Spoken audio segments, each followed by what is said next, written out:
რა გამართლა თუ არა თქვენი მოლოდინები? ძალიან სასიამოვნო და სასარგებლო შეხვედრები ჰქონდა ორ დღის განმავლობაში ავსტრიაში. ავსტრიის ფედერალურ პრეზიდენტთან, პარლამენტის სპიკერთან, მეგობრობის ჯგუფის წარმომადგენლებთან, აგრეთვე EUTOS გენერალურ მდივანთან, EUTOS ელჩებთან, მედიას საკითხების წარმომადგენელთან. საბოლოო ჯამში შემიძლია გითხრათ, რომ ჩვენ კიდევ ერთხელ დაგვიდასტურეს კოლეგებმა ძალიან სერიოზული მხარდაჭერა ყველა იმ საკითხში, რაც ჩვენ გვაინტერესებს. EUTOS მხრიდან ეს არის უსაფრთხოების სისტემის გაძლიერება და ძიება იმ გზების, რომელიც EUTOS დააბრუნებს საქართველოში.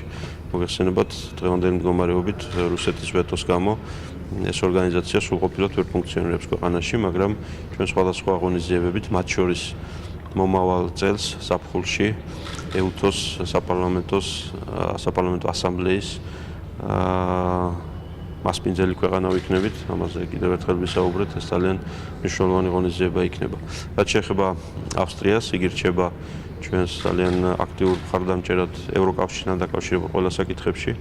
ჩვენ პრეზიდენტისგან მივიღეთ ძალიან მყარი პირობა იმის თაობაზე, რომ ვიზა ლიბერალიზაციის პროცესში ავსტრია არა მხოლოდ თავად იქნება აქტიური მხარდამჭერი, არამედ იზრუნებს იმისთვისაც, რომ კოლექტიური გადაწყვეტილება იყოს შეიძლება სწრაფი და სასიკეთო ჩვენი ქვეყნისთვის.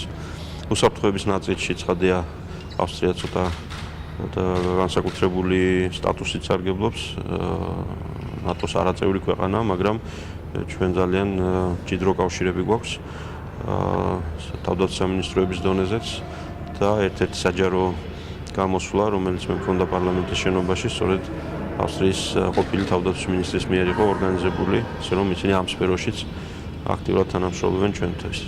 ასე რომ ბევრი თემებია, ვისაუბრეთ მეტ ბიზნეს კონტაქტებზე და ამისთვის არსებობს ბიზნეს ფორუმი საქართველოს-ავსტრიის, რომელიც მალე ისევ ჩატარდება.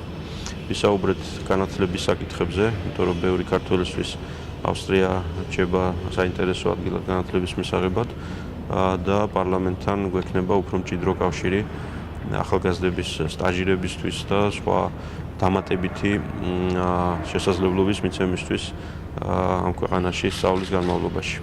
ასე რომ, კმაყოფილებით დაბრუნდებით საქართველოში ამ ვიზიტიდან.